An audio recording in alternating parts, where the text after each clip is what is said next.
Good morning guys. आज हम लोग देखेंगे नॉन डिस्ट्रक्टिव टेस्टिंग के कुछ पार्ट्स। ठीक है, तो उससे पहले हम लोग कुछ बेसिक जानते हैं टेस्टिंग के बारे में, इंस्पेक्शन के बारे में। तो आइए जानते हैं सबसे पहले मटेरियल टेस्टिंग। मटेरियल टेस्टिंग क्या होता है बाबू, ये समझेंगे सबसे पहले। तो देखो, मटेरियल टेस्टिंग क्या है कि हम लोग किसी भी मटेरियल्स के बारे में, उसके करेक्टरिस्टिक्स और बिहेवियर्स के बारे में जानते हैं। ठीक है, तो वो होता है हमारा मटेरियल टेस्टिंग। अब मटेरियल टेस्टिंग या तो वो डिस्ट्रक्टिव हो सकता है या नॉन डिस्ट्रक्टिव हो सकता है। ठीक है, तो आइए जानते हैं हम लोग मटेरियल टेस्टिंग।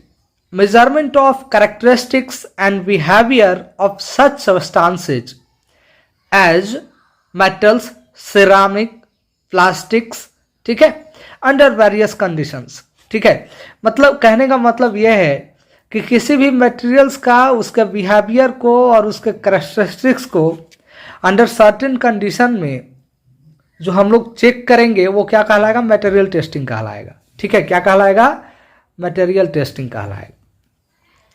उसमें कोई भी मटेरियल्स हो सकते हैं, आइदर मेटल्स होंगे, नॉन मेटल्स होंगे, मेटलॉइड्स होंगे, ठीक है, या कंपोजिट मटेरियल्स होंगे, सिरामिक्स हो सकते हैं, प्लास्टिक्स हो सकते हैं, बहुत सारे मटेरियल्स हो सकते हैं। ठीक है, नेक्स्ट है आपका, कहता है कि the purpose of material testing, हमारा पर्पस क्या है। तो देखो, कोई भी काम हम लोग करते हैं ना, तो उसका एक स्पेसिफिक पर्पस होता है। अब वो क्या क्या पर्पस है इसके बारे में हम लोग समझेंगे। तो पर्पस में सबसे पहला चीज है क्या बाबू, कि to determine and evaluate various properties of materials both quantitatively and qualitatively. कहने का मतलब यह है कि कोई भी मटेरियल्स है तो उसके प्रॉपर्टीज क्या है। ठीक है, ऑन द क्वांटिटी बेसिस और क्वालिटी बेसिस, दोनों के आधार पे। ठीक है, आगे क्या है कि जैसे आप नॉन डिस्ट्रक्टिव टेस्टिंग करते हो, ठीक है, तो उसमें क्या होता है कि जब प्रोडक्शंस होता है ना, तो प्रोडक्शंस के दौरान सरफेसेस पर क्रैक्स आ जाते हैं, डिफेक्ट्स आ जाते हैं, या ब्लो होल्स वगैरह बन जाते हैं। तो ये जो सब सरफेस और सरफेस डिफेक्ट्स है उसको भी हम लोग डिटेक्ट करते हैं। ठीक है, और क्या है कि जब आपने सुना होगा कि बहुत सारे डिफरेंट डिफरेंट मटेरियल्स का इस्तेमाल करके हम लोग टूल्स यूज करते हैं, टूल्स बनाते हैं, ठीक है, या डिफरेंट डिफरेंट मटेरियल्स का यूज करके डिफरेंट डिफरेंट तरीके का प्रोडक्ट बनाते हैं। तो कोई एक अकेला उसमें तो मेटल्स या नॉन मेटल्स नहीं होते हैं, वो क्या होता है कि कई सारे मेटल्स को मिला करके बनाए जाते हैं। ठीक है, तो उसमें क्या होता है कि हम लोगों को केमिकल कंपोजिशन चेक करना होता है। ठीक है, कि उसका कंपोजिशन कितना है। कहने का मतलब है कि यदि कोई मेटल्स है, सपोज मान लो कि आप स्टील की बात करते हो, तो उसमें कार्बन कितना है, आयरन कितना है, क्रोमियम कितना है, ठीक है, या और कोई अदर तरीके का कुछ मिक्स किया गया है तो उसका परसेंटेज कितना है। तो इसके लिए हम लोग केमिकल कंपोजिशन उसका चेक करेंगे। ठीक है, आगे क्या है कि यदि कोई भी मटेरियल्स हमको मान लेते हैं कि हमको हायर टेंसाइल स्ट्रेंथ का चाहिए, ठीक है, या लोअर टेंसाइल स्ट्रेंथ का चाहिए, हायर हार्डनेस का चाहिए, तो उसके लिए हम लोग एक स्पेसिफिक एप्लीकेशन के लिए सुटेबिलिटी को डिटरमाइन करते हैं। कहने का मतलब है कि to determine suitability of material for particular applications, किसी भी एप्लीकेशंस के लिए, ठीक है, वो मटेरियल सुटेबल है, ठीक है, या नहीं है, इसका हम लोग पता करते हैं। ठीक है, आग क्या है कि to predict the strength and serviceability of materials, जैसे कि आप यूनिवर्सल टेंसाइल मशीन पे, ठीक है, यूटीएम पे, ठीक है, जब आप अल्टीमेट टेंसाइल स्ट्रेंथ चेक करते हो, यूटीएस चेक करते हो, ठीक है, तो उसमें आप क्या करते हो कि उसमें स्ट्रेंथ चेक करते हो। ठीक है, कि कितना स्ट्रेंथ है उसमें, कितना से टेंसाइल स्ट्रेंथ हो सकता है, या हार्डनेस मशीन पर जब आप जाते हो तो कितना हार्डनेस हो सकता है, ये चेक कर सकते हो। ठीक है, तो to predict the strength and serviceability of material. अब आगे है बाबू हमारा क्या, क्लासिफिकेशन ऑफ मटेरियल टेस्टिंग। ठीक है, अभी आपने देखा पर्पस के बारे में, क्या क्या था पर्पस, केमिकल कंपोजिशन चेक करना, स्ट्रेंथ चेक करना, उसके बिहेवियर्स प्रॉपर्टीज को फाइंड आउट करना, उसकी सर्विसेबिलिटी को फाइंड आउट करना। ठीक है, ये सब हमारा पर्पस है। आगे है हमारा क्या कि क्लासिफिकेशंस ऑफ मटेरियल्स, तो उसमें क्या है बाबू कि इसको दो तरीके से डिवाइड किया गया है, ठीक है। पहला है आपका क्या कि डिस्ट्रक्टिव टेस्टिंग और दूसरा होता है नॉन डिस्ट्रक्टिव टेस्टिंग। अब ये डिस्ट्रक्टिव टेस्टिंग देखो यहां पे लिखा हुआ है डिस्ट्रक्टिव, ठीक है, दैट मीन्स कि मटेरियल क्या हो जाएगा, ब्रेक डाउन हो जाएगा। क्या हो जाएगा, ब्रेक डाउन हो जाएगा, ठीक है, टूट जाएगा, मटेरियल ब्रेक हो जाएगा, टूट हो जाएगा। और नॉन डिस्ट्रक्टिव टेस्टिंग, नॉन कहने का मतलब है कि नहीं, नॉट, ठीक है, नो, और डिस्ट्रक्टिव मतलब ब्रेक, यानी कि वो मटेरियल्स टेस्टिंग के दौरान हमारा नहीं टूटेगा, ठीक है, तो वो होता है नॉन डिस्ट्रक्टिव टेस्टिंग, ठीक है। यानी कि कितने क्लासिफिकेशंस हो गए, दो, डिस्ट्रक्टिव टेस्टिंग और नॉन डिस्ट्रक्टिव टेस्टिंग, ठीक है।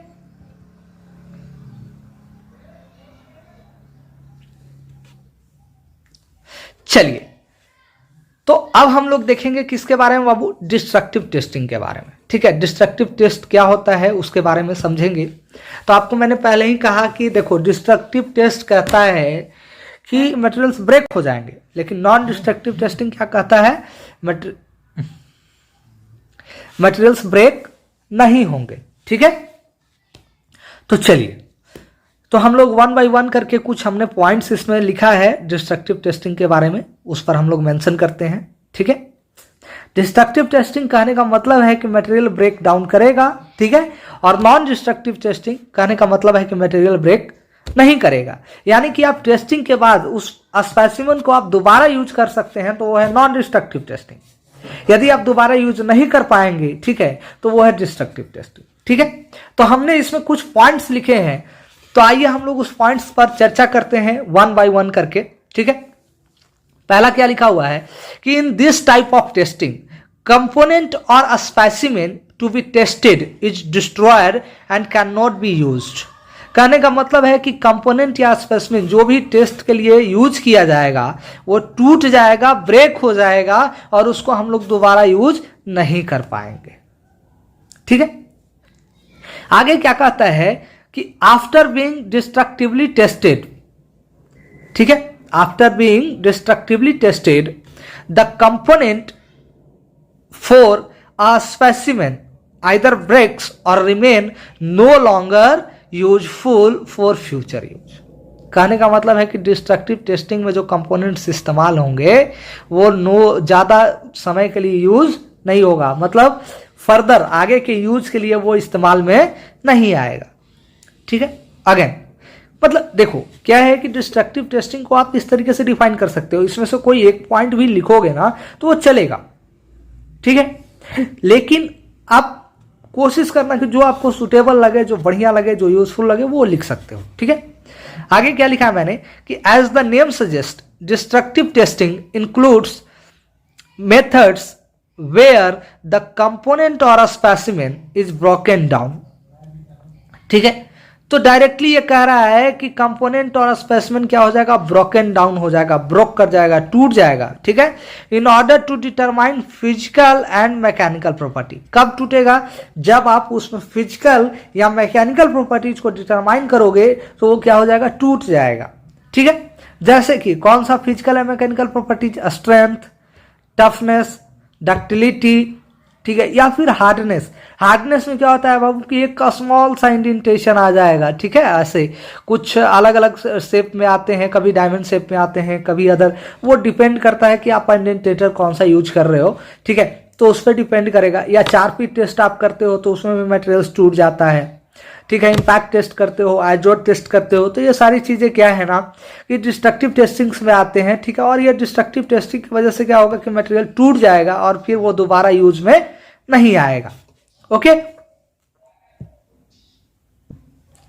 चलिए नेक्स्ट पॉइंट है destructive testing are generally more suitable and economical.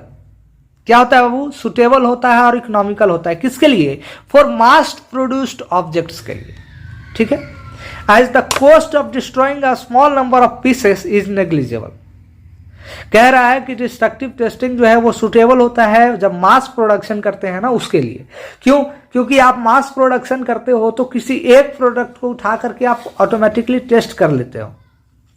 जैसे कि आप जब कभी इंस्पेक्शन में काम करोगे ना तो अक्सर आपको यह देखने के लिए मिलेगा कि जैसे आप डिस्ट्रक्टिव टेस्टिंग करते हो, तो डिस्ट्रक्टिव टेस्टिंग के दौरान जैसे सपोज आप मान लो कि हार्डनेस टेस्ट करते हो, तो हार्डनेस टेस्ट के लिए जब हम लोग उसका हीट ट्रीटमेंट करते हैं तो पूरे कंपोनेंट्स को एक साथ करते हैं, तो उसमें कोई एक कंपोनेंट को निकाल करके और हम लोग टेस्ट कर सकते हैं।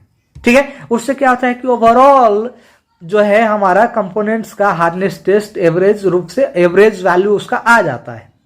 ठीक है, तो इसलिए इसको मास प्रोडक्शन में क्या होता है, सुटेबल होता है, इकोनॉमिकल होता है।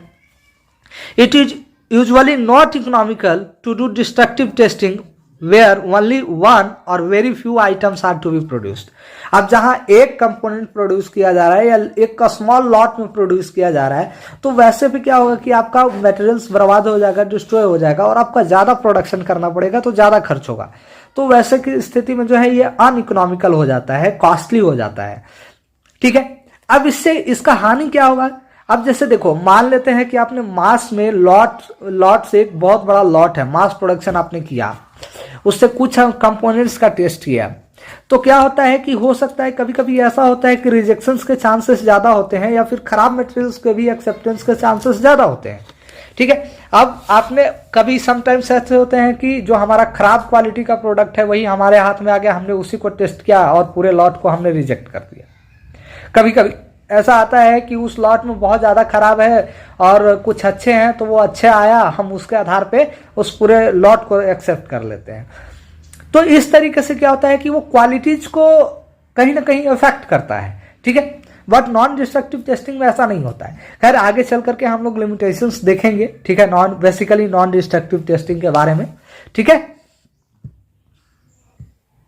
चलिए तो अब हम लोग देखते हैं एग्जाम्पल्स के बारे में। ठीक है, तो चलिए सबसे पहले कुछ पॉइंट्स मैंने लिखा है, उसको थोड़ा सा ध्यान दीजिएगा। ठीक है, destructive testing methods includes mechanical testing, macro testing और micro testing as well as material analysis, metallographic examinations. ठीक है, तो ये सारी चीजें आते हैं हमारा क्या, डिस्ट्रक्टिव टेस्टिंग। ठीक है, तो चलिए आते हैं वन बाय वन करके। कुछ कॉमनली मैंने लिखा है उस पर हम लोग थोड़ा सा देखेंगे। ठीक है, तो चलिए आते हैं। सबसे पहला होता है आपका टेंसाइल टेस्ट। ठीक है, क्या है, टेंसाइल टेस्ट। दूसरा कंप्रेशन टेस्ट। तीसरा शियर टेस्ट। ठीक है, मतलब टेंसाइल स्ट्रेंथ चेक करेंगे, कंप्रेसिव स्ट्रेंथ चेक करेंगे, शियर स्ट्रेंथ चेक करेंगे। आगे है आपका hardness test, impact test, fatigue test, creep test, bending test, torsion test और केमिकल एनालिसिस एटीसी। ठीक है, तो ये सारे हैं आपका क्या है, टेस्ट है। ठीक है, जो कि क्या करता है कि डिस्ट्रक्टिव टेस्टिंग है। अब जैसे आप केमिकल एनालिसिस की आप बात करते हो, तो केमिकल एनालिसिस कैसे डिस्ट्रक्टिव है, ऐसे समझो कि केमिकल एनालिसिस में हम लोग कंपोनेंट्स के पार्ट्स को, स्पेसिफिक पार्ट्स को उठाते हैं और उसको मेटल्स को हम लोग मॉल्टन स्टेट में लाते हैं। जब वो मेल्ट कर जाता है, जब मॉल्टन स्टेट में होता है, तब हम लोग क्या करते हैं कि उसको केमिकल एनालाइजर के थ्रू, ठीक है, उसमें जो भी डिफरेंट के जो कंपोनेंट्स है उसको हम लोग अलग अलग फाइंड आउट कर लेते हैं। ठीक है, अब हम लोग चर्चा करेंगे बेनिफिट्स के बारे में। ठीक है, बेनिफिट्स, हमारा जो डिस्ट्रक्टिव टेस्टिंग है उसके बेनिफिट्स क्या हैं उसके बारे में हम लोग देखते हैं। तो चलिए आते हैं। To verify properties of materials. ठीक है, किसी भी मटेरियल्स के प्रॉपर्टीज को हम लोग वेरीफाई करेंगे। ठीक है, और क्या करेंगे बाबू कि to determine quality of welds, यदि आप लोग वेल्डिंग करते हैं, ठीक है, तो उसमें हम लोग वेल्डिंग के वेल्ड्स को जो है क्वालिटी को डिटरमाइन करते हैं कि वो कितना सक्सेसफुल हुआ है। कभी कभी आपने देखा होगा टेंसाइल स्पेसिमेन को, ठीक है, कुछ इस तरीके से दिखता है।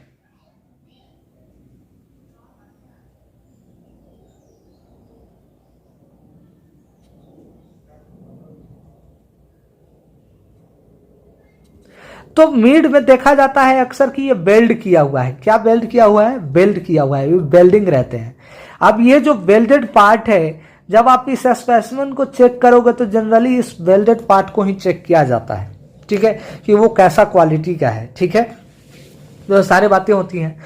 To reduce failures, accidents and cost, हम लोग फेल्यूअर्स को या एक्सीडेंट्स को या कोस्ट को रिड्यूस करने के लिए भी इसका इस्तेमाल करते हैं। अब जैसे एक बात बताओ, आपको पता है कि हमारा जो इसका स्ट्रेंथ है वो इतना है, ठीक है, एक अप्रॉक्सीमेटली मान लो कि 250 गीगा पास्कल है, तो आप वैसे जगह पे इस्तेमाल करोगे जहां पे हमको 250 गीगा पास्कल से कम का लोड लगता हो। ऐसा तो नहीं करोगे कि 300 वाले पे यूज कर लोगे। तो वैसे उससे क्या होता है कि जब आपको पता है कि यहाँ पर 300 लग रहा है तो उससे हायर का यूज करोगे। तो वैसे स्थिति में क्या होता है बाबू कि आपको पता चलेगा, ठीक है, कि उसमें आप एक्सीडेंट्स को रोक सकते हो, ठीक है, उसके मटेरियल्स को फेल्योर होने को रोक सकते हो, ठीक है। तो इस तरीके से जब एक्सीडेंट्स नहीं होंगे तो उससे क्या होगा कि हमारा कॉस्ट भी बचेगा, ठीक है। तो ये सारी चीजें होती है। To ensure compliance with regulation, ठीक है, कहने का मतलब है कि हमारा जो रेगुलेशंस है, ठीक है, जो रेगुलेटरी अथॉरिटीज है वो उसके अकॉर्डिंग हमारा जो कंडीशंस है वो मैच करता है या नहीं करता है, ये भी ये बताएगा, ठीक है। तो ये चीजें हैं। नेक्स्ट है आपका नॉन डिस्ट्रक्टिव टेस्टिंग, ठीक है। तो नॉन डिस्ट्रक्टिव टेस्टिंग में मैंने आपको पहले ही बताया कि नॉन दैट मीन्स की कहने का मतलब होता है कि नो और नॉट, ठीक है, और डिस्ट्रक्टिव, ठीक है, दैट मीन्स की ब्रेक, ठीक है, ब्रेक डाउन होने वाले प्रोडक्ट्स, ठीक है। तो एक चीज हमेशा ध्यान रखना है इसमें कभी भी कि जैसे ही नॉन डिस्ट्रक्टिव कहेगा तो नॉन डिस्ट्रक्टिव हमेशा क्या होता है कि टेस्ट के बाद आप उसका इस्तेमाल कर सकते हो, ठीक है। बट डिस्ट्रक्टिव में आप टेस्ट करने के बाद इस्तेमाल नहीं करोगे। क्यों नहीं करोगे इस्तेमाल? क्योंकि ऐसा होता है कि जब आप मटेरियल्स का टेस्ट करते हो, ठीक है, स्पेसिमेन का जो टेस्ट करते हो तो टूट जाता है, ब्रेक डाउन हो जाता है, ठीक है, या फिर किसी तरीके का अदर फेनोमेनल्स डेवलप्स होते हैं जिसकी वजह से हम लोग यूज नहीं कर पाते हैं, ठीक है। तो चलिए आते हैं, हम लोग देखते हैं नॉन डिस्ट्रक्टिव टेस्टिंग के बारे में थोड़ा सा डिटेल से।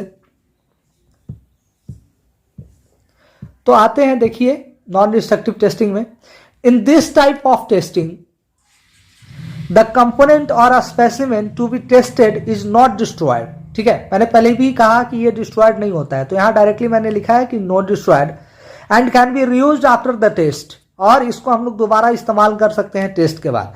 जैसे कि आपको लिक्विड पेनिट्रेंट टेस्ट की बात करते हो, ठीक है, या डाई पेनिट्रेंट टेस्ट भी कहते हो या रेडियोग्राफी कहते हो, तो वो यूज करते हो।